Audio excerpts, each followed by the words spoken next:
मंगलमूर्ति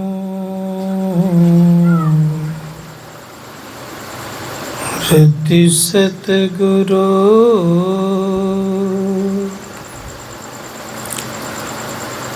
मिलवा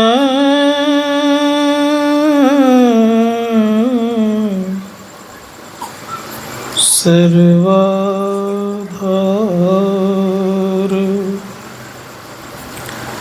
मंगलमय मंगल करन बिनवा बार बार। धन्य धन्य सतगुरु सुखदाय। महिमा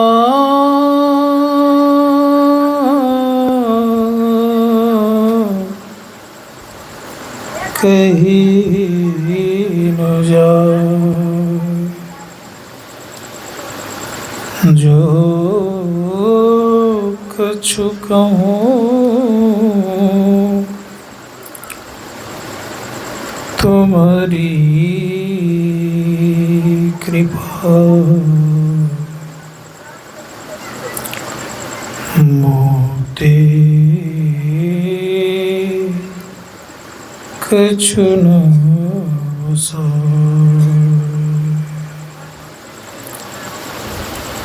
एक बार बोलिए प्रेम से श्री सद्गुरु। सभी तरह से मन को समेट करके सत्संग स्थल पर रखें और अपने मुख और मन वचन को सद्गुरु महाराज की तरफ करते हुए संत महात्माओं के वचनों को सुने, जिससे कि हमारा आपका परम कल्याण हो। एक बार बोलिए प्रेम से श्री सद्गुरु। अभी भोजन बन रहा है, धैर्य रखिए। भूख लगेगी तो मैं पहले छोड़ दूंगा आप लोगों को, इसीलिए थोड़ा सा अस्थिर पूर्वक रह करके रहिए। जो आपस में गप करते हैं माताएं और बच्चे, सबों से एक बार कह दूं थोड़ा शांत रहेंगे तो हमें सुनाने में अच्छा लगेगा। और थोड़ा उठ बैठ कम करिएगा, ऐसा नहीं कि उठ बैठ करते रहे बीच बीच में, हमें पसंद थोड़ा नहीं है। बोलिए प्रेम से श्री सद्गुरु महाराज की जय। मुँह से आवाज़ नहीं निकल रही, आप लोग लगता है थक गए हैं। थक गए आप लोग पूरा पूरा, तो बोलते क्यों नहीं आप लोग जब संतों की महात्माओं का जयकारा। बोलिए प्रेम से श्री सद्गुरु महाराज की जय। थोड़ा सा लगता है एनर्जी आप लोगों को आई है, कहाँ दिन भर एनर्जी खो दिए पता नहीं। एक बार और दम लगाइए, बोलिए प्रेम से श्री सद्गुरु महाराज की जय। कोटि ब्रह्मांड के नायक सर्वजन स्मरणीय संत सद्गुरु युगल पाद पद्मों में कोटि सा नमन। मंचस्थ सभी पूज्य बाबागण, सम्मान्य समस्त विद्वतजन, संवेद समादरणीय सज्जनवृंद, आदरणीय माताओं तथा भक्तिमती बहनों,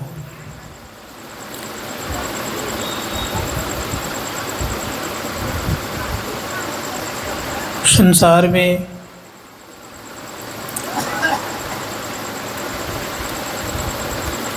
दो तरह के ज्ञान होते हैं। There are two type of knowledge.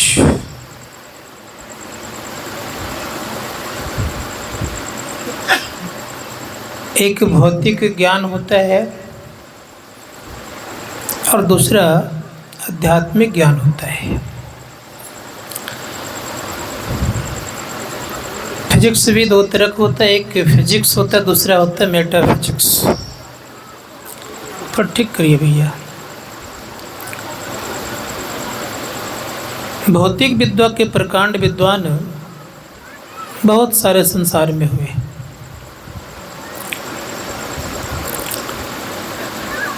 धर्मशास्त्रकार कहते हैं कि जहाँ से भौतिक विद्या का ज्ञान का अंत होता है, वहाँ से अध्यात्म विद्या शुरू की जाती है। इसलिए भौतिकता चाहिए, लेकिन भौतिकता के साथ साथ आध्यात्मिकता भी चाहिए। धर्मशास्त्र ने यहाँ तक कहा कि फिजिक्स पढ़ लेंगे तो पूरा पूरा संसार का नॉलेज होगा, लेकिन स्पिरिचुअल नॉलेज होना, इसके लिए मेटाफिजिक्स की आवश्यकता पड़ती है। क्योंकि हमारे संबोधन में कह रहे थे कि यहाँ पूरे के पूरे विद्वान ही बैठे हुए हैं, तो फिर मेरे मन में को थोड़ा सा उसी तरह से बोलूं। तो धर्मशास्त्रकार ने कहा कि दो तरह के जो फिजिक्स होते हैं, तो सबसे पहली बात यह है कि मेटाफिजिक्स फिजिक्स वाले नहीं पढ़ सकते। उसके लिए स्पिरिचुअल नॉलेज प्राप्त करने के लिए, उस फिजिक्स को पढ़ने के लिए स्पिरिचुअल टीचर की जरूरत पड़ती है, अर्थात आध्यात्मिक गुरु की आवश्यकता पड़ती है। आध्यात्मिक गुरु के बिना आप अध्यात्म ज्ञान को नहीं जान सकते। इसीलिए संतों ने कहा कि अगर जीवन में आपने बहुत कुछ प्राप्त कर लिया है, लेकिन आपके जीवन में अगर संत सद्गुरु नहीं है, तो कहा कुछ भी नहीं है। क्यों कुछ नहीं है? क्या कारण है? कहा विद्वान होना अलग बात है, लेकिन स्वयं का ज्ञान प्राप्त करना अलग बात है। अर्थात दूसरे के नॉलेज को, अर्थात अदर नॉलेज को नॉलेज कहा जाता है, लेकिन सेल्फ नॉलेज को, ये सेल्फ नॉलेज को सेल्फ नॉलेज कहा जाता है। अर्थात स्वयं के ज्ञान को स्वयं ज्ञान कहा जाता है। दूसरे के नॉलेज पर हम लोग जीते हैं, लेकिन स्वयं का ज्ञान नहीं है। स्वयं का जिस दिन ज्ञान हो जाएगा, उस दिन आपके अंदर से काम, क्रोध, लोभ, मोह, मद, मात्सर्य, अहंकार, ईर्ष्या, द्वेष सब समाप्त हो जाएगा। दूसरे के नॉलेज में है तो काम भी है, क्रोध भी है, लोभ भी है, मोह भी है, अहंकार भी है। और बात हकीकत ये है कि दूसरे के नॉलेज में रहने पर आप चैन से नहीं रह सकते। आपकी जिंदगी में चैन नहीं है, शांति नहीं है, क्योंकि आप इंद्रियों के नॉलेज में, इंद्रियों के ज्ञान में हैं। और इंद्रियों के ज्ञान में रहने पर कोई व्यक्ति चैन से नहीं रह सकता, शांति से नहीं रह सकता। उसके जीवन में दुख सुख आते रहेगा। इसी धर्मशास्त्रकार ने कहा स्वयं के नॉलेज को उत्पन्न करो। महर्षि रमन कहते हैं कि know yourself, this is greatest service you can give to the world. Maharshi Raman ने कहा कि अगर अपना ज्ञान है तो सबसे अच्छा सर्विस आप कर सकते हैं, सबसे बड़ी सर्विस कर सकते हैं, सेवा कर सकते हैं। तब क्या कर सकते हैं? You can give to the world, आप संसार को दे सकते हैं। आपके पास अपना नॉलेज नहीं है, अपना ज्ञान नहीं है, तो क्या देंगे आप दूसरे को? दूसरे को बेसिक कमाएंगे, उससे तो आप धन देंगे, कुछ भौतिक विद्या का नॉलेज बता देंगे, लेकिन स्वयं का ज्ञान आपके पास भी नहीं है, तो दूसरे को क्या देंगे आप? महर्षि रमन ने केवल नहीं कहा, संसार के सबसे श्रेष्ठ ग्रंथ जो कि पूरे विश्व में प्रचलित है, जिसको हम आप रामायण कहते हैं, दुनिया में जितनी भाषाएं हैं सभी भाषाओं में टीका हो चुका है रामायण की। उस रामायण में गोस्वामी जी महाराज लिखते हैं कि सुनो, संसार में 3 प्रकार के नाम होते हैं। उन्होंने कहा वर्णात्मक, ध्वन्यात्मक, शब्दात्मक विधि 3, त्रिविध शब्द अनुभव अगम तुलसी कहाई प्रवीण। अब कह रहे हैं क्या? उन्होंने कहा 14 4 8 10 रस समझत भरपूर, आत्मभेद जाने बिना सकल समझ में धूर। आप मेरी बात को ठीक से समझेंगे। कहा कि 14 4 8 10 4 वेद है, 18 पुराण है, 14 विद्या है, 64 कला है, 9 व्याकरण है। इन सबों का भरपूर आप जानकार हो। 14 4 8 10 रस समझत भरपूर, आत्मभेद जाने बिना सकल समझ में दूर। गोस्वामी जी महाराज कहते हैं कि जब तक आत्मा का ज्ञान नहीं है तब तक आपका सारा नॉलेज धूल के समान है। संत कबीर साहब ने बड़ा सुंदर शब्दों का प्रयोग किया। उन्होंने कहा, काम क्रोध मद लोभ की जब लग घट में खान, क्या मूर्खा क्या पंडित दोनों एक समान। धर्मशास्त्रकार कहते हैं कि इससे आपकी महानता देखी नहीं जाती। देखी जाती कब? जब स्वयं का ज्ञान होगा तब। एक बहुत बड़े विद्वान हो गए थे, उसका नाम था सर्वाजित। उस समय भारत के बड़े बड़े विद्वानों को परास्त कर दिया था। उनका नाम कुछ और था तो लोगों ने उनको सर्वाजित कहने लग गए। उनकी माँ अध्यात्म ज्ञान के शिखर पर पहुंच चुकी थी, घर के नाम से पुकारती। सर्वाजित कहता कि माँ सब कोई मुझे सर्वाजित कहते हैं, तुम क्यों नहीं कहती हो? कहा बेटा मेरे नॉलेज में तुम सर्वाजित अभी नहीं हो। कहा क्यों? कहा मेरे नॉलेज में सबसे परम ज्ञानी कबीर साहब हैं, उनको अगर तुम परास्त कर दोगे तो मैं तुमको सर्वाजित कहने लग जाऊंगी। कहा माँ क्या बात करते हो, पढ़ा लिखा भी नहीं है वो, कभी स्कूल नहीं गया है, कभी कॉलेज नहीं गया है, कभी कलम और कागज को भी नहीं छुआ है, मसी कागज छुइयो नहीं, कलम गइयो नहीं हाथ, और उनकी बात कर रहे हो। कहा बेटा जो कुछ भी हो उनको अगर तुम परास्त कर दोगे ना तो मैं तुम्हें सर्वाजित करने लग जाऊंगी। कहा कौन बड़ी बात। मैं चला तो सोचा कि सुने कि बहुत माँ जब कह रही है तो कुछ किया ग्रंथों को बैल पर लाद लिया, बैल पर लाद करके जाने लग गए। कबीर साहब जहाँ रहते थे उसके आस पास में पड़ोसिन भी रहती थी, सत्संग सुनती थी। एक कुआं था तो कुआं पर कुछ पनिहारी पानी भर रही थी। तो सर्वाजित ने उस पनिहारी से पूछते हैं कि कबीर साहब का घर किधर है? पनिहारी कहती है कबीर का घर शिखर पर, जहां सिलहली गैल अब पावना टिके पिपिल का पंडित लाधे बैल। कहा कि भाई सुनो, कबीर का घर शिखर पर है, कबीर का घर शिखर पर जहां सिलहली गैल, बहुत पतला रास्ता है, उस रास्ते पर चींटी का पाँव नहीं ठहरता है। और तुमने जो इतना बड़ा ग्रंथ लाद करके आए वो क्या करोगे, जा पाओगे वहां? कबीर साहब की युक्ति थी, पंक्ति उन्हीं की थी, सुन सुन करके याद रख ली थी, ज्ञान में आगे बढ़ चुकी थी। परिणाम ये हुआ उस सर्वाजित ने इनकी भाषा और वाणी को समझ नहीं पाए। क्या बोलती हो पता नहीं, बताओ तो घर कहाँ है? का बगल में है, चले जाइए। चल दिए। अब गए तो इन्होंने क्या किया, एक गिलास पानी लिया और कबीर साहब के सामने रख दिया। रखते ही कबीर साहब समझ गए कि ये क्या करें।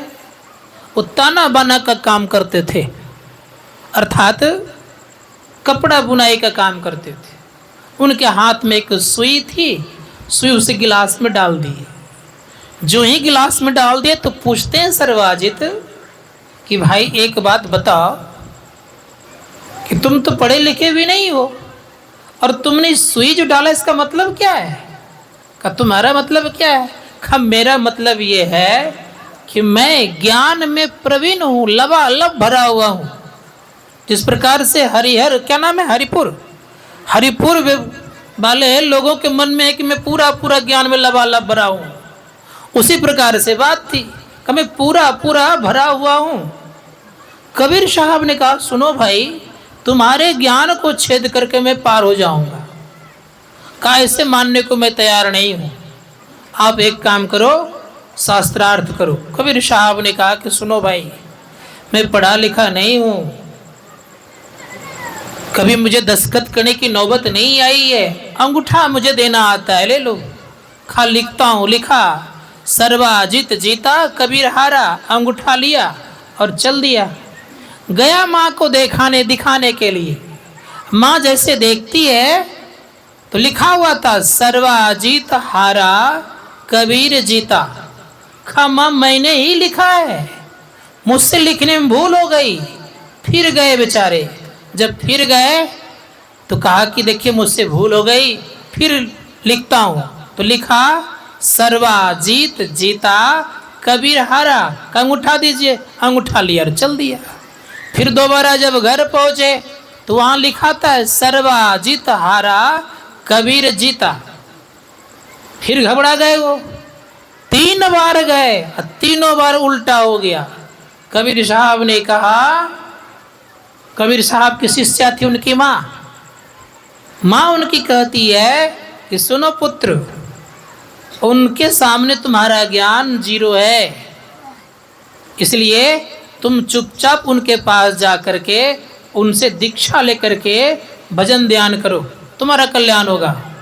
उनसे दीक्षा लेकर के भजन ध्यान किया। और बता दूं, जितना भी आज पंक्ति सुनते कबीर साहब का, वो सर्वाजित का लिखा हुआ है, लेकिन कहीं अपना नाम नहीं दिया। इतने बड़े विद्वान। धर्मशास्त्रकार कहते हैं कि अध्यात्म ज्ञान के सामने संसार का ज्ञान फीका पड़ता है। लेकिन एक बात याद रखेंगे, भौतिक विद्या चाहिए जीवन यापन के लिए, संसार में ठीक से बरतने के लिए, संसार में सही सलामत रहने के लिए भौतिक विद्या की बड़ी आवश्यकता है। अगर भौतिक विद्या नहीं ठीक से आप अध्ययन करेंगे, नहीं पढ़ेंगे, तो संसार के लोग ठीक से आपको जीने नहीं देगा। लेकिन इसको अवश्य पढ़ना चाहिए, जिसको आप लोग सिंबल ऑफ नॉलेज कहते हैं, जिसको हम लोग भीमराव अंबेडकर कहते हैं। उन्होंने कहा है कि शिक्षा वह शेरनी का दूध है, जो पिएगा वो दहाड़ेगा। तो मैं कहना चाहूंगा अवश्य रूप से कि हम लोग ये चाहिए जीवन में कि शिक्षा लेनी चाहिए, पढ़ना चाहिए, लेकिन अध्यात्म ज्ञान से अछूते मत रहना चाहिए। अध्यात्म ज्ञान को जीवन में अवश्य उतारना चाहिए। तो अध्यात्म ज्ञान के जो गुरु होते हैं, स्पिरिचुअल टीचर होते हैं, उनसे शिक्षा लेनी चाहिए। संत महात्मा गण कहते हैं कि संसार में 1-2 गुरु नहीं होते, बहुत प्रकार के गुरु होते हैं, जिसमें संत कबीर साहब ने व्याख्या किया है। संत कबीर साहब ने कहा कि सुनो, संसार में मुख्यतः 7 प्रकार के गुरु होते हैं, सबों का आदर करना चाहिए। लेकिन सबसे जो श्रेष्ठ गुरु होते हैं, उनका विशेष आदर होना चाहिए और विशेष उनसे लगाव रखना चाहिए। वो कौन है?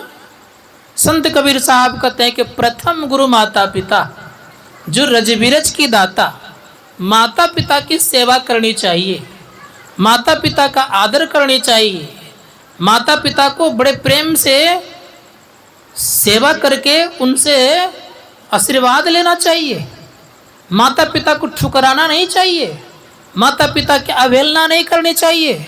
माता पिता को जो अवहेलना करता है, उनका जीवन ठीक ठाक नहीं चलता आगे चल करके। एक प्रश्न सुनाता हूं मैं आप लोगों को। भगवान बुद्ध का समय था। भगवान बुद्ध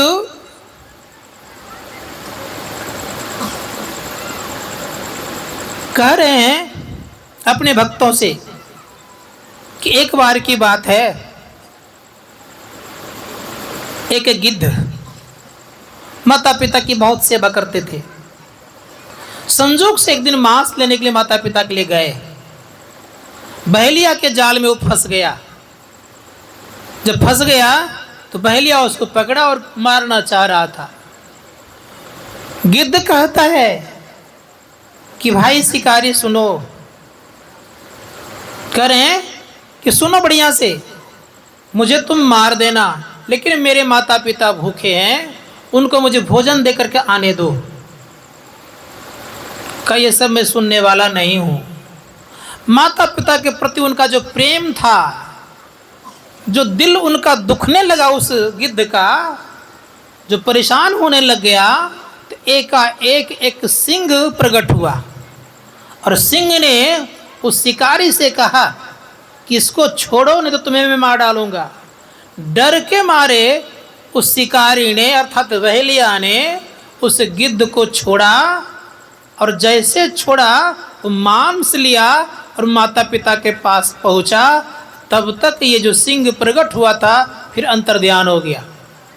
तो आप याद रखिएगा, माता पिता की आप सेवा करेंगे तो ईश्वर आपको अज्ञात रूप में आपकी रक्षा करेंगे। इसलिए माता पिता की सेवा करनी चाहिए।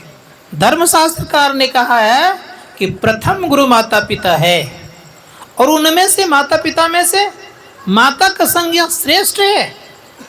माता को विशेष दर्जा दिया गया है। क्यों दर्जा दिया गया है? कारण क्या है? माता का जो गर्भ स्थान है सबसे पहला विद्यालय है। जिस तरह के माँ जैसा आहार विहार करती है वैसा ही बच्चों पर असर पड़ता है। उदाहरण रूप में आपको दो प्रसंग में सुनाता हूँ कि बच्चों पर कैसे असर पड़ता है।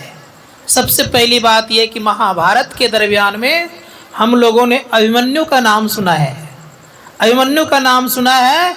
अभिमन्यु मात्र में 16 साल के उम्र में संसार से चल बसे। उनकी माँ का नाम सुभद्रा, भगवान श्री कृष्ण का बहन। अब सोच सकते हैं कि अर्जुन के साथ उनकी शादी हो गई।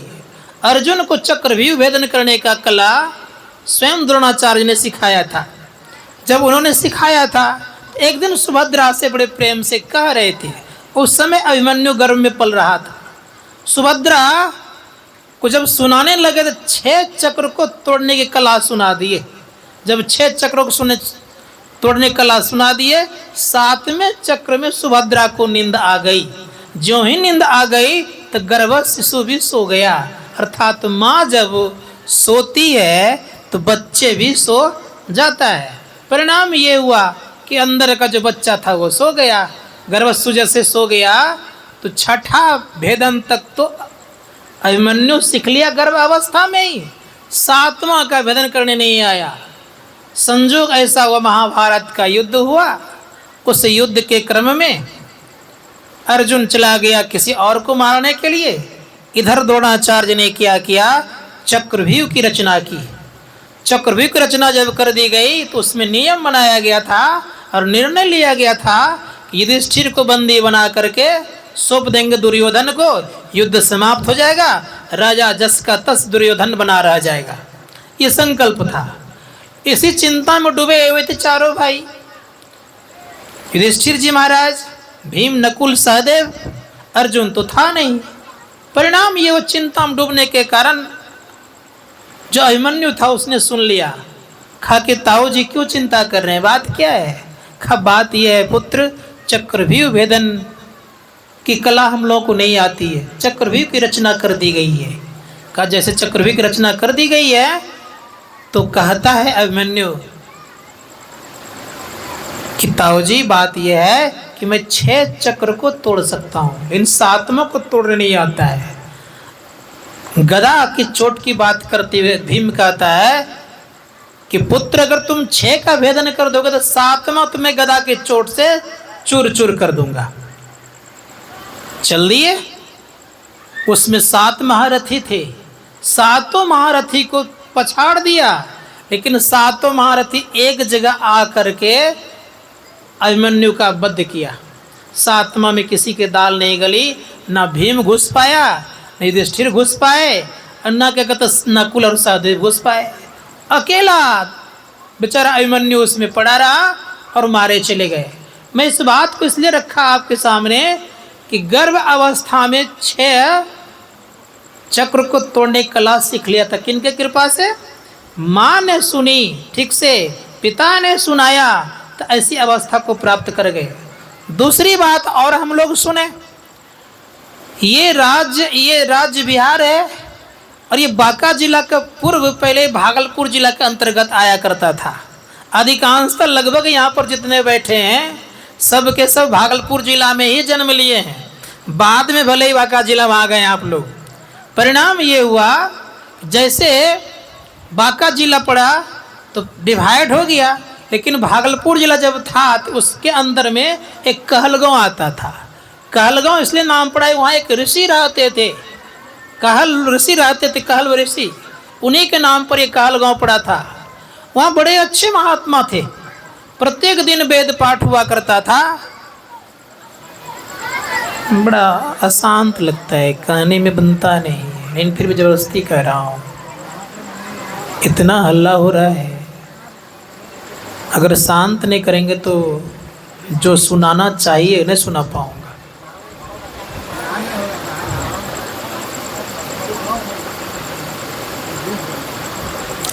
बोलिए प्रेम से। तो प्रत्येक दिन वेद पाठ करते थे, तो गर्भ में जो शिशु पल रहा था वो सुन रहा था। संजोग ये हुआ कि एक दिन वेद पाठ करने के क्रम में परिणाम ये हुआ कई जगह गलतियां हो गई। जब कई जगह गलतियां हो गई तो 1-2 बार तो पिताजी बड़े प्रसन्न रहे, खुश रहे, लेकिन कई बार जब गलतियां हो जाती है तो स्वाभाविक सी बात है, चंदन बहुत शीतल होता है, बार बार उसको रगड़न करेंगे तो उससे आग प्रकट हो जाता है। तो जब बार बार टोका गया कि पिताजी अमुक मंत्र में यहाँ पर गलती हो रही है, तो क्रोध आया। और जैसे क्रोध आया तो क्रोध का परिणाम स्वरूप ये हुआ कि श्राप देते हुए एक बार जोर से पैर से प्रहार गर्भ पर कर दिया और कहा कि जा तुम 8 अंग से टेढ़ा मेढ़ा हो जाओ। उसी का नाम अष्टावक्र मुनि पड़ा। लेकिन ज्ञानी कितना बड़ा हुआ। पिताजी को राजा जनक के दरबार में बंद कर दिया गया था। दूसरा प्रसंग यह है कि जल समाधि दिला दिया गया था, लेकिन यहाँ पर एक प्रसंग यह है कि उनको जेल खाना में बंद कर दिया गया था, कैद में बंद था। कैद होने के कारण याद रखिएगा परिणाम ये हुआ कि सबको उस बच्चे को चिढ़ाते थे कि बड़ा तुम ज्ञानी बना है, अपना पिता तो तुम्हारा जेल में बंद है, उनको तो छुड़वा नहीं सकते हो और ज्ञान छाट रहे हो। तो बच्चे के ताना मारने के कारण माँ से एक दिन पूछ बैठते हैं कि माँ पिताजी कहाँ है। माँ नहीं बताती थी। क्यों नहीं बताती थी? कि एक ही लड़का था, उसी को देख करके रहती थी। कहा माँ बताओ कहाँ है। बहुत जब जिद करने लग गया तो बताती है कि तुम्हारा पिता राजा जनक के जेल में बंद है। कहा मैं चलता हूँ। जब वहाँ गए, मैं संक्षेप में केवल कह रहा हूँ, वहाँ एक बंदी आचार्य था, उसका नाम था बंदी आचार्य। वो शास्त्रार्थ करते थे इस शर्त पर कि शास्त्रार्थ में हार जाओगे तुम्हें जल समाधि लेनी पड़ेगी या तुम्हें जेल में बंद रहना पड़ेगा। यही 2 काम था। तो बहुतों को जेल में बंद करवाया और बहुतों को जल समाधि दिलवा दिया। अब परिणाम ये हुआ कि ये गए तो छोटा बालक जान के इनको अंदर प्रवेश करने नहीं दे रहा था। फटकार लगाया दरबान को। राजा जनक कहते उसको आने दो। राजा जनक पूछते कि आपका भी शास्त्रार्थ करने का समय नहीं है, आप खेलिए, पठन पाठन करिए, इन शास्त्रार्थ मत करिए। और आचार्य बंदी का नियम है कि शास्त्रार्थ में हार जाएंगे तो आपको जल समाधि लेनी पड़ेगी। परिणाम ये हुआ अष्टावक्र मुनि कहते हैं कि मुझे मंजूर है कि मैं जल समाधि ले लूँगा, लेकिन मैं शास्त्रार्थ करूँगा। शास्त्रार्थ करने लग गए और जब करने लग गए तो आचार्य बंदी हार गए और आचार्य बंदी को कहा कि बोलिए आपका अपना नियम ये है कि जल समाधि लेना, अब आप क्या करेंगे? कहा मैं जल समाधि लेने को तैयार हूँ। कहा मैं माफ करता हूँ आपको, मैं आपको जल समाधि नहीं दूंगा, लेकिन आप सदा के लिए ऐसा काम कभी नहीं करेंगे। आचार्य बंदी का वचन वो कहते हैं कि तुमने मुझे जल समाधि से ज़्यादा बहुत बड़ा सजा दे दी। क्या सजा दे दी? कि तुमने जिंदा रखा और जब तक मैं जिंदा रहूँगा तब तक मैं घूट घूट के मरते रहूँगा।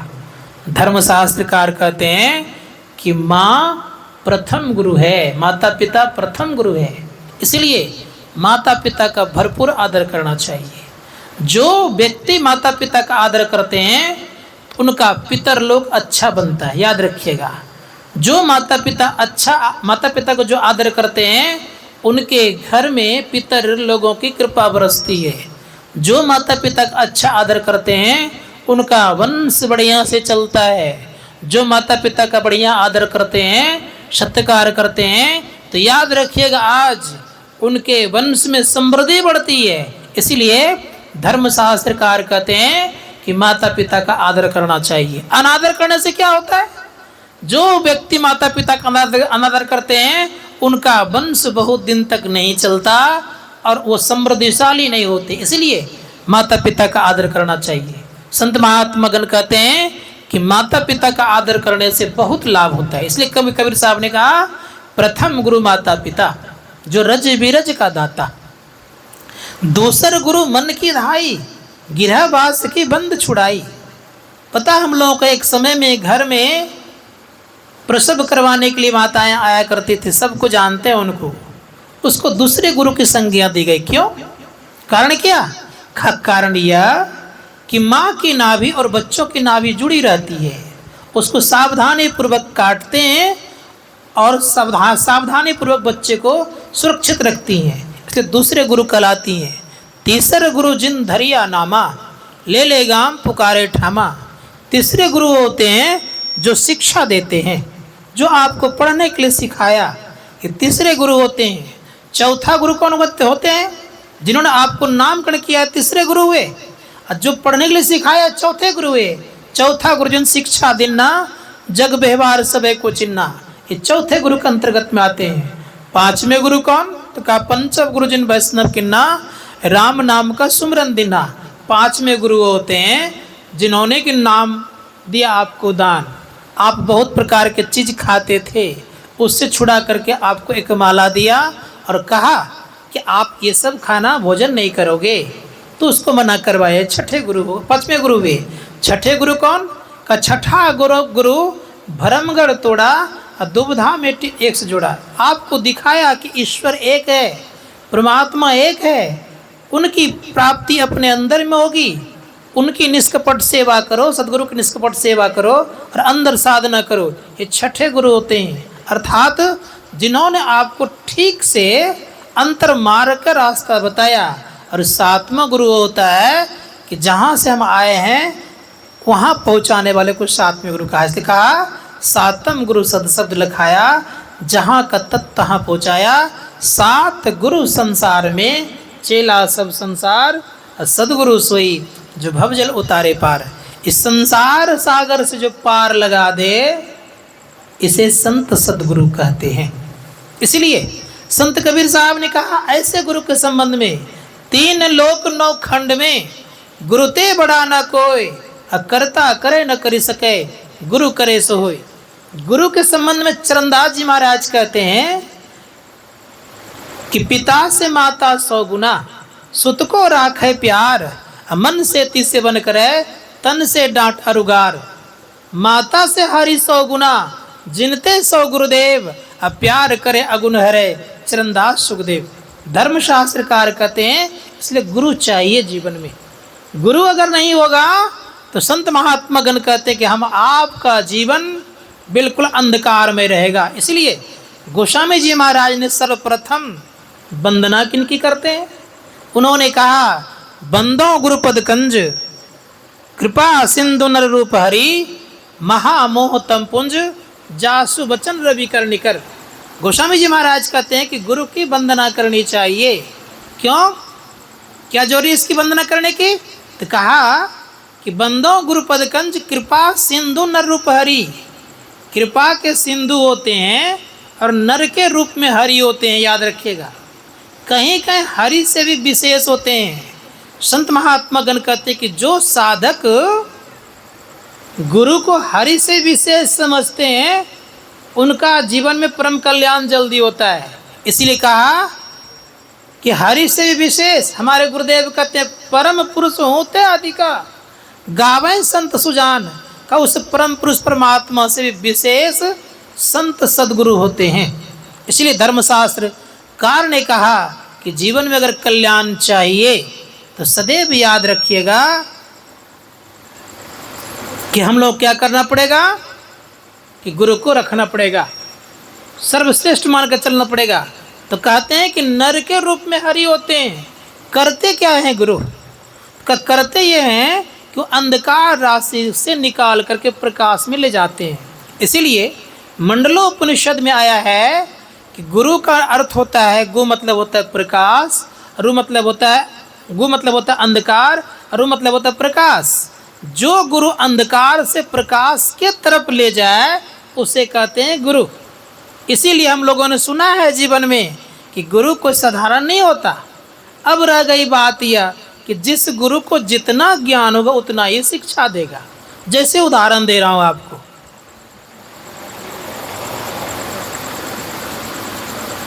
प्राइमरी स्कूल के भी शिक्षक गुरु ही कहलाते हैं, हाई स्कूल के शिक्षक भी गुरु ही कहलाते हैं, कॉलेज के भी शिक्षक गुरु ही कहलाते हैं, जिसको लेक्चरर या कुछ प्रोफेसर कहते हैं वो भी गुरु कहलाते हैं, यूनिवर्सिटी के भी प्रोफेसर लेक्चरर गुरु ही कहलाते हैं। लेकिन क्या सबकी योग्यता एक जैसी रहती है? सबकी योग्यता अलग अलग होती है। ठीक उसी प्रकार संत महात्मा गण कहते हैं कि संसार में याद रखिएगा सबका अलग अलग योग्यता है, लेकिन संत सदगुरु जो होते हैं उनकी एक योग्यता होती है। जिन्होंने आत्मा का साक्षात्कार कर लिया है उनकी एक योग्यता होती है। इसलिए कहा जे पहुँचे ते कही गए, तिनकी एक ही बात, सबय स्याने एक मत, सबकी एक ही जात। जो उस परम तत्व परमात्मा को पहचान लिया है उनकी एक जात होती है और उनका एक ज्ञान होता है। उनके ज्ञान में कोई भिन्नता नहीं होती है। संत महात्मा गण कहते हैं कि जिन्होंने परमात्मा को जाना है तो पहले वो आत्मा को जानेगा तब परमात्मा को जानेगा। पहले अपना ज्ञान करेगा तब परमात्मा ज्ञान करेगा। अपना ज्ञान का क्या पहचान है? हम लोगों को जो ज्ञान है याद रखिएगा भी इंद्रियमय ज्ञान है, और इंद्रियमय ज्ञान होने से अपना ज्ञान होता नहीं है। आँख रूप देखती तो ज्ञान करते हैं, कान शब्द सुनता है तो ज्ञान करते हैं, नाक गंध लेता है तो ज्ञान करते हैं, जीवा रसास्वादन करता है तो ज्ञान लेते हैं, ज्ञान प्राप्त करते हैं, त्वचा स्पर्श करता है तो ज्ञान लेते हैं। लेकिन संत महात्मा गण कहते हैं इस ज्ञान में आपकी मजबूती नहीं है। इस ज्ञान में आपकी स्थिति कैसी रहेगी? तो अज्ञानता की तरफ बनी रहेगी। मान लिया जाए, एक उदाहरण देता हूँ। आँख रूप देखती है, देख रही है कि धुआं उड़ रहा है। आप वहाँ कह दिए बच्चों को कि देखो धुआं वहाँ जहाँ जहाँ उड़ता है वहाँ पर अग्नि अवश्य है। आप देखने गए, धुआं कोई और चीज़ का था, अग्नि नहीं थी, तो आप झूठ हो गए कि नहीं हो गए? तो इंद्रिय में ज्ञान झूठ होता है कभी कभी, याद रखिएगा, लेकिन आत्मा ज्ञान कभी झूठ होता नहीं है। ये जो ज्ञान है ये सेल्फ नॉलेज है। धर्मशास्त्रकार कहते हैं सेल्फ नॉलेज को प्राप्त करने के लिए पिंड से ब्रह्मांड में चलना पड़ता है।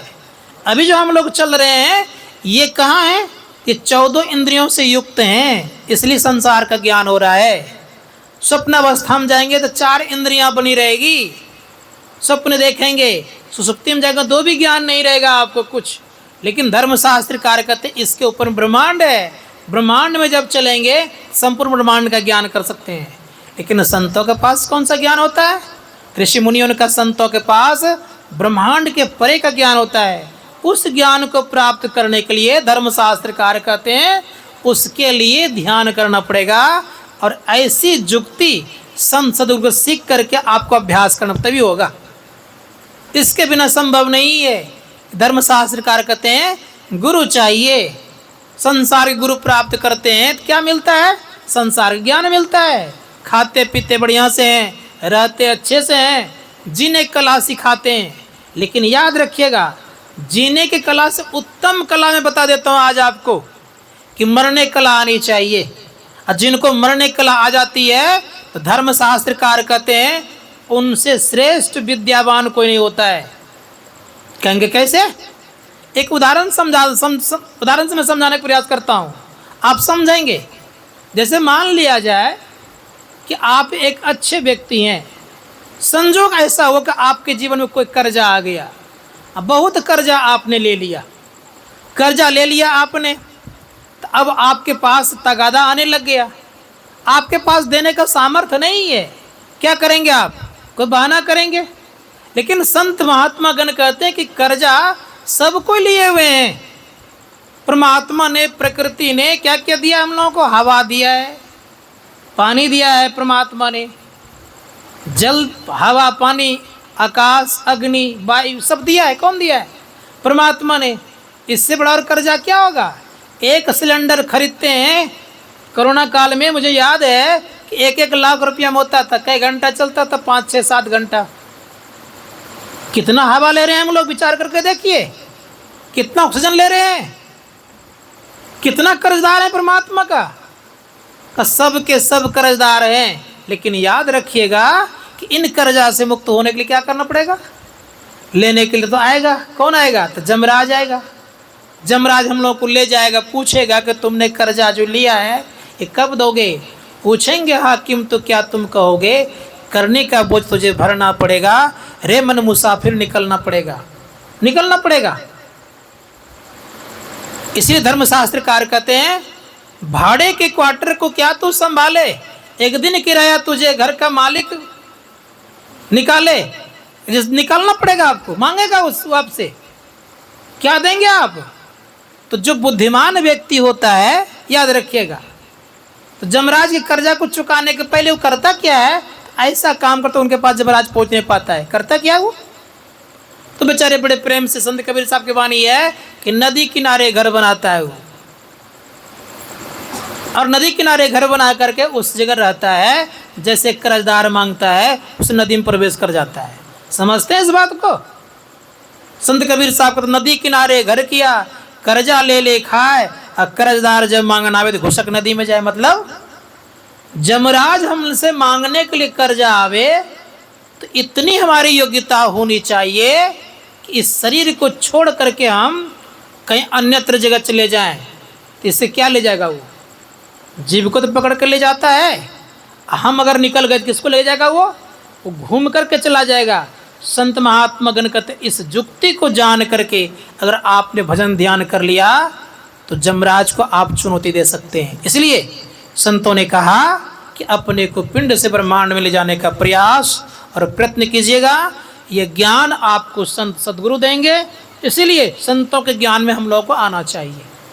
जो व्यक्ति संतों के ज्ञान में आता है उनका जीवन बनता है। महर्षि में परमा जी महाराज कहते हैं कि अगर जीवन में कल्याण चाहते हो, उद्धार चाहते हो, तो संतों का संतान बनो। स्पष्ट कहा, संत मता बिनु गति नहीं, सुनो सकल दे कान, और जो चाहो उद्धार को बनो संत संतान। बहुत बार माता पिता का संतान हम लोग बने, इसमें कोई संदेह नहीं है। लेकिन एक बार संसदु संतान बनकर देखिए, जीवन में कल्याण होता है कि नहीं होता है। क्या वो देंगे? सच्चा उपदेश करेंगे। कौन सा उपदेश? जिस उपदेश से परमात्मा की प्राप्ति होगी। साचो उपदेश देत, भली भली सीख देत, समता बुद्धि विचार देत, ये संत सद्गुरु देते रहते हैं। इसीलिए संतों के शरण में जाने का प्रयास और प्रयत्न करते रहना चाहिए। जो साधक ऐसा करेंगे, जो व्यक्ति ऐसा करेंगे, उनका यह लोक और परलोक दोनों बनेगा। और जो ऐसा नहीं करेंगे उनकी क्या स्थिति होगी? तो एक बात मैं सुनाता हूँ आप लोगों को। आप लोग सोचते होंगे कि हम संसार में अभी बढ़िया से रह रहे हैं तो आगे बढ़िया से लगेंगे। सो बात नहीं है। सच्ची घटना मैं आपको सुना रहा हूँ, कोई किंवदंती नहीं। और मन में सोचिएगा भी नहीं कि पुराणों की बात मैं सुना रहा हूं आपको। जिनकी तस्वीर देख रहे हैं, इनके एक शिष्य थे और वो शिष्य ऐसा था कि प्रत्येक दिन लगभग आश्रम जाते आते रहते, बराबर लगभग जाना आना होते रहता था। लेकिन बड़े ही कंजूस प्रवृत्ति के थे। वो इतने कंजूस थे कि एक पैसा खर्च करते ही नहीं थे। गुरु महाराज के मन में हुआ कि इस जीवन में तो सुखपूर्वक रह रहा है, धनवान है, आगे भी धनवान बना रहे। देख गुरु कितनी चिंता होती है। तो गुरु महाराज मुंह फोड़ के कहते हैं, मुंह खोल के कहते हैं कि देखो जी, 1 कुंटल गेहूं आश्रम में पहुंचा देना, ध्यान दीजिएगा। उसने आना ही बंद कर दिया। अब करे तो करे क्या। अभी जो वर्तमान आचार्य हैं महर्षि हरिनंदन परमहंस जी महाराज, इनसे गुरु महाराज कहते हैं कि हरिनंदन चिट्ठी लिखो। इन्होंने कहा कि गुरुदेव बहुत सारा गेहूं पड़ा हुआ है, गेहूं की तो कमी है नहीं, सुंडा खा रहा है, क्यों उसको चिट्ठी लिखवा रहे हैं। गुरुदेव का वाक्य, गुरु महाराज कहते हैं कि हरिनंदन तुम नहीं न जानते हो, अरे मेरा ही शिष्य है। मैं चाहता हूं कि इस समय तो अमीर है, आगे जो जन्म लेगा अमीर बना रहे, इसलिए 1 कुंटल उसका गेहूं अगर सब कोई खाएंगे सत्संगी लोग तो कुछ तो अमीर बना रहेगा। चिट्ठी लिखो। चिट्ठी लिखी गई, उसमें टेलीफोन था नहीं, चिट्ठी लिखी गई। और चिट्ठी जब वो पढ़े तो चिट्ठी को रख लिए, कुछ बोले नहीं, कोई जवाब नहीं। गेहूं लेकर के जब उधर से आया था, आधा कुंटल गेहूं लेकर उधर से आया और दिया। तो गुरु महाराज कहते हैं कि जा कर के जनरल चौका था, वहाँ जा कर के धो पिस करके पहुँचवा दो।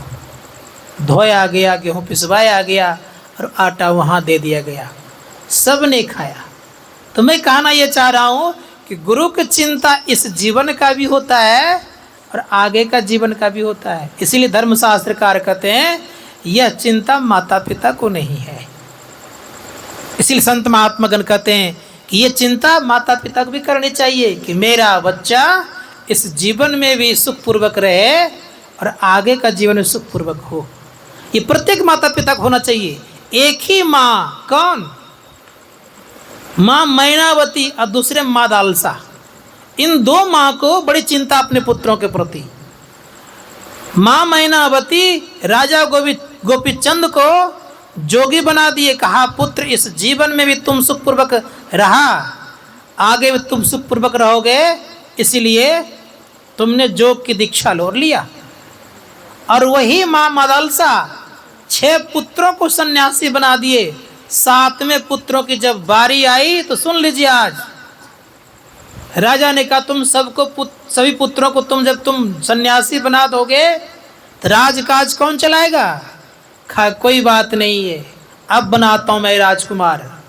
राजकुमार बनाया और जब शरीर छोड़ने लग गए तो एक कागज में लिख करके ताबीज में भर करके माँ बादलसा ने हाथ में बांध दिया।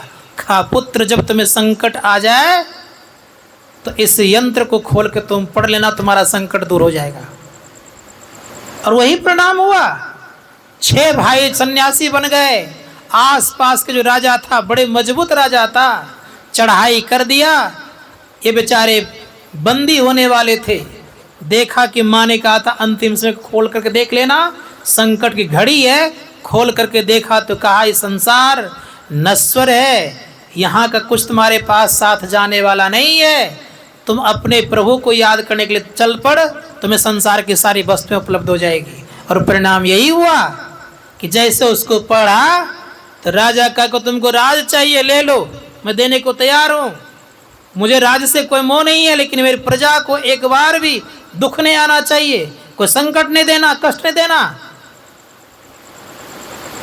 राजा सोचने कितना बड़ा त्यागी है, खत तुम ही राज कर, तुम प्रजा को ठीक से पालन कर। राज भी आ गया, योगी भी बना रह गया और अपना परम कल्याण भी कर लिया। तो ऐसे माँ बहुत कम पाए जाते हैं। धर्मशास्त्रकार कहते हैं कि अगर संसार में सच्चे गुरु माँ होती है, इसको मानिए और माँ से कम अध्यात्म ज्ञान की शिक्षा अवश्य लीजिए। माँ कौशल्या को लीजिए, भगवान राम को अवश्य ही शिक्षा दीक्षा दिया करती थी, लेकिन गुरु के चरणों में सदा समर्पित भी करती थी। आजकल की माँ के संबंध में कहना चाहूँगा, बच्चे भले ही गलत रास्ते पर उतर जाए, लेकिन बच्चे को साधु बनने की प्रेरणा नहीं देंगे, सद्ज्ञान की प्रेरणा नहीं देंगे।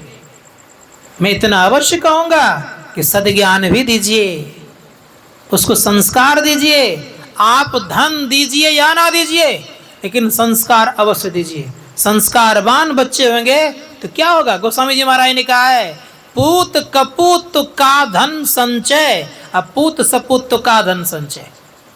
अगर पुत्र सच्चा है अर्थात पुत्र अच्छा है तो धन कमा लेगा, और कहीं पुत्र कुपुत्र हो गया तब क्या हालत होगा? कमाया हुआ धन क्या हो जाएगा आपका? धर्मशास्त्रकार ने कहा कि अच्छा संस्कार अवश्य दीजिए। और अच्छा संस्कार कहाँ मिलेगा? आजकल के विद्यालय में,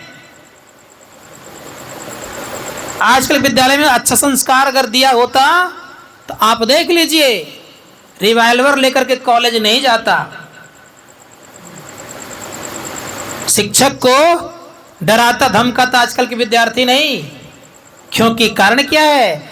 शिक्षक भी उतर गया है पैसा पर, और शिष्य समझता है पैसा अर्थात पैसा दे तो तब पढ़ाते हैं, तो आदर उतना कहाँ से पाएंगे? इसलिए संत महात्मा गण कहते हैं कि जीवन यापन करने के लिए अगर सही शिक्षा अगर देते हैं तो शिष्य को ऐसा बनाने की योग्यता आप में आ जाएगी। आजकल को शिक्षक को देखता हूँ, खैनी भी खाता है शिष्यों के सामने, तो आदर कहाँ से होगा? इसलिए शिक्षक को संभल करके संसार में रहना पड़ता है, तभी शिक्षक को आदर प्राप्त होता है। इसलिए धर्मशास्त्रकार कहते हैं कि इस संसार में सच्चे आध्यात्मिक गुरु की बड़ी आवश्यकता है। वो कहते हैं कि नशा मैं भी नहीं खाता, तुम भी नहीं खाओ, लेकिन शिक्षक नशा खाते हैं तो बच्चे भी देख करके खाते हैं। ये स्थिति है।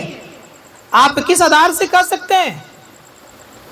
इसीलिए बड़े सुंदर शब्दों का प्रयोग किया है महात्मा गांधी ने। महात्मा गांधी ने कहा कि भौतिक विद्या के अधकचरे गुरु से 2, 4, 5 दिन 10 दिन काम चल सकता है, लेकिन आध्यात्मिक विद्या के अधकचरे गुरु से 1 मिनट भी काम चल नहीं सकता है।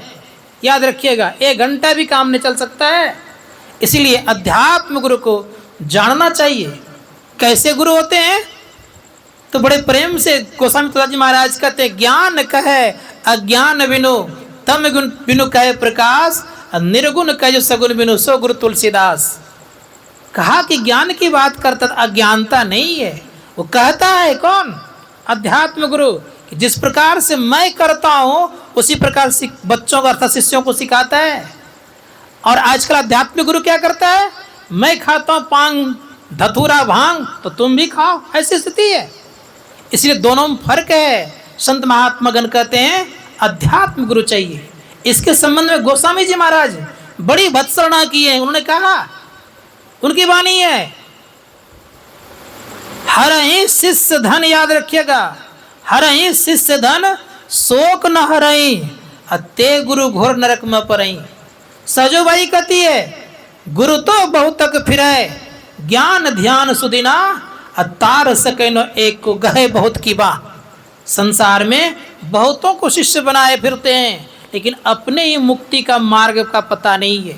इसलिए हमारे गुरु महाराज ने कहा, मुक्ति मार्ग जानते, साधन करते नित, साधन करते नित सतचित जग में रहते। दिन दिन अधिक विराग प्रेम सत्संग सो करते, दृढ़ ज्ञान बुझाए समुझाए कुबुद्धि को हरते, संशय दूर बहाए संत मत स्थिर करते, मैं ही धरिए गुण जोई सोई गुरु सच्चित, मुक्ति मार्ग जानते साधन करते नित। साधन नित्य करता हो, संसार में ठीक से रहता हो, सदाचार का पालन करता हो, ऐसे गुरु को जीवन में धारण करना चाहिए। इसे धर्मशास्त्रकार कहते हैं कि आजकल गुरु कैसे बता दूं, कहानी सुना करके विराम दूंगा मैं अपनी बात को। घूम घूम करके शिष्य बनाया करते थे। संजोग से कई महीना हो गया, घर जाने की बारी आई, तो एक नज़दीक में घर आने को था, तो उनको शिष्य बनाया गया। बेचारे ठीक ठाक थे। घर गए तो घर वाले ने बहुत ताना मारना शुरू कर दिया। आप घूम घूम कर खाते हैं, शरीर को तंदुरुस्त रखे हैं, देखिए तो बाल बच्चे की हालत हो गई है, चेहरे पर सबकी रौनकता घट गई। मैं तो तुम लोगों को गाय खरीद के दिया था, क्या हुआ, दूध नहीं खाते हो? गाय कब को मर गई है, अब कैसे मैं क्या करूं? अच्छा ठीक, मैं गाय का प्रबंध करता हूं। जिनको अंतिम दीक्षा दिया गया था, उधर से आते वक्त, घर आते वक्त उनके पास एक बहुत बढ़िया गाय थी, और वो गाय कैसी थी, तो काली गाय थी। अब ये उनके तरफ बढ़े, मन ही मन सोचने लग गया कि गाय लेना है तो लेना कैसे है। एक बहाना बनाया, कहा कि देखो जी, मैं जा रहा था घर, तो तुम्हारे विषय में मैंने चिंतन किया, तो पाया यह कि तुम्हारे ऊपर बहुत बड़ा एक ग्रह है। कहा कैसा ग्रह है गुरुदेव? का इतना बड़ा ग्रह है कि उस ग्रह का निवारण के लिए कोई उपाय करनी पड़ेगी। कहा क्या उपाय करनी पड़ेगी? कहा गुरुदेव बात ये है कि उपाय बता दीजिए। शिष्य ने आग्रह किया, तो कहा देखो जी, काला चीज तुम्हें दान करना पड़ेगा। तो बेचारा उनका मित्र बड़ा अच्छा था, बढ़िया सलाह देता था, उनके पास पहुंचा। तो पहुंचते ही परिणाम ये कहा कि मित्र क्या बताएं, मेरे ऊपर भयंकर ग्रह आ गया है, तो एक काम करो कि गुरुजी ने कहा है कि काला चीज दान करे, तो क्या दिया जाए? कहा कि भाई सुनो, मैं कपड़ा का दुकान करता हूँ, 2 मीटर कपड़ा काला कपड़ा दे दो, को ग्रह उतार दीजिए। अब वहाँ 2 मीटर कपड़ा, काला कपड़ा लेकर के गया। कहा गुरुदेव इससे मेरा ग्रह उतर जाएगा? कहा नहीं नहीं नहीं, इससे नहीं उतरेगा। कहा तब गुरुदेव? कहा काला हो लेकिन जान वाला हो। अब क्या करे? तो फिर मित्र के पास पहुंचा, कहा कि मित्र क्या बताऊं, गुरु कह रहे हैं कि काला हो लेकिन जान वाला हो, को घबराने क्या बात है। उसी घर में एक सपेरा रहता था, काला सांप लिया पटारी में, बढ़िया से, जिस तरह से हम लोग आजकल पैकेट बनाते हैं ना, खूब सजा करके उसी तरह सजा उजा कर दिया। कहा गुरुदेव काला भी है और जान वाला भी है। कहा क्या है? कहा खोल के एक बार देख लीजिए। जैसे खोला पिटारी को, तुम्हारा फुफकार तो नाग था। कहा तुम दान देते हो कि जान मारते हो? कहा आप ही ना गुरुदेव कहते हैं काला हो लेकिन जान वाला हो। कहा इससे काम चलेगा नहीं। कहा तब? कहा काला हो, जान वाला हो, लेकिन दूध देने वाला हो। अब क्या करे वो? गुरुजी के कहने पर चला गया कहाँ?